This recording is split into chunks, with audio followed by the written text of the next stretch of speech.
ada 3 penipuan besar. Yang pertama, kebanyakan projek rundingan terus ini bukan inisiatif baru daripada Pakatan Harapan, tetapi adalah projek yang diwarisi atau sambungan dari zaman Barisan Nasional.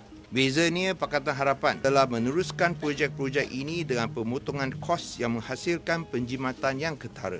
Rupa-rupanya projek rundingan terus Pakatan Harapan bukanlah 6.61 bilion ringgit seperti yang diwawakan, tetapi sebenarnya hanya 352 juta ringgit sahaja. Baki 6.258 bilion ialah projek yang diwarisi dan sambungan dari zaman BN yang terpaksa diteruskan oleh Pakatan Harapan. Sekiranya hanya projek rundingan terus yang benar-benar di bawah inisiatif Pakatan Harapan diambil kira, iaitu sekadar 352 juta ringgit sahaja, ia merupakan hanya 0.07% daripada nilai keseluruhan perolehan kerajaan tempoh itu. Dalam kata lain, 99.93% daripada jumlah keseluruhan perolehan telah ditawarkan melalui kaedah tender dan bukan rundingan terus. Jelas sekali adalah satu penipuan besar oleh Menteri Kewangan. Penipuan nombor 2, meletakkan projek zaman BN sebanyak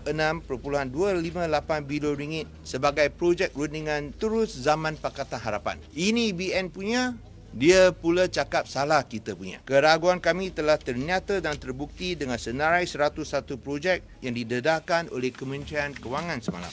Pertama sekali, senarai tersebut telah memasukkan 5 projek bernilai 4.48 bilion ringgit yang telah ditawarkan oleh Kerajaan Barisan Nasional sebelum Pakatan Harapan menjadi kerajaan. Ini adalah projek menaik taraf kemudahan infrastruktur landasan berkembang elektrik di Lembah Kelang Fasa 2. Sebenarnya projek ini telah ditawarkan kepada syarikat tersebut dengan harga 5.265 bilion ringgit oleh Kerajaan BN secara rundingan terus. Setelah mengambil alih kerajaan, Pakatan Harapan mendapati bahawa harga kontrak tersebut adalah terlampau tinggi. Setelah rundingan menyeluruh, Kerajaan PH telah bersetuju untuk meneruskan projek tersebut dengan harga kontrak yang jauh lebih rendah, iaitu 4.475 bilion ringgit. Penyelesaian ini juga akan mengelakkan sebarang tindakan mahkamah antara syarikat dengan kerajaan dan mengurangkan sebarang kelewatan. Oleh itu, Menteri Kewangan sepatutnya memuji Kerajaan Pakatan Harapan kerana kami telah menjimatkan wang rakyat sebanyak 790 juta ringgit. Di samping itu, ada lagi 4 projek di bawah Kementerian Peneliti yang bernilai sebanyak 8.2 juta ringgit. Diluluskan, dijalankan oleh BN pada bulan April, tapi pun kira sama pihak kami. Contoh nombor 3, tayangan Piala Dunia. Menteri Kewangan sepatutnya mengeluarkan projek tersebut daripada senarai ini sebab walaupun pihak RTM telah membayar 29.9 juta ringgit, kesemua kos ini telah dikutip balik daripada pihak penaja iaitu AirAsia dan Maxis. Dalam kata lain, AirAsia dan Maxis bayar RTM, RTM bayar Sports Media and Distributor. So, kerajaan tidak menanggung sebarang bayaran. So, jangan pula masukkan kontrak ini bila kerajaan tak ada sebarang perbelanjaan. Berapakah jumlah sebenarnya projek rundingan terus yang diluluskan oleh Pakatan Harapan? Hanya jumlah 352 juta ringgit merupakan perolehan baru rundingan terus yang dilaksanakan oleh Kerajaan Pakatan Harapan. Hampir setengah atau 48.3% daripada nilai keseluruhannya adalah untuk projek sistem pemindahan sisa pekerja baru di Taman Beringin Jinjang Utara bagi menggantikan stesen sedia ada. Projek ini diterajui oleh Kementerian Perumahan dan Kerajaan Tempatan. Selain itu, kontrak 70 juta ringgit telah diberikan kepada Dewan Bahasa dan Pustaka untuk mencetak buku teks kurikulum standard sekolah rendah akibat kesuntukan masa.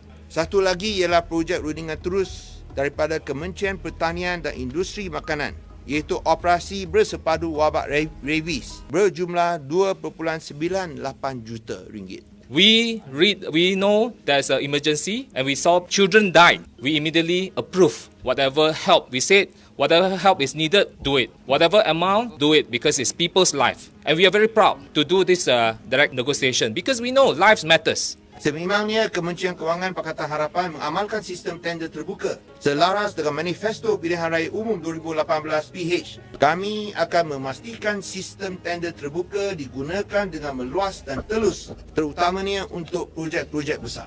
Dan dengan hanya 0.07%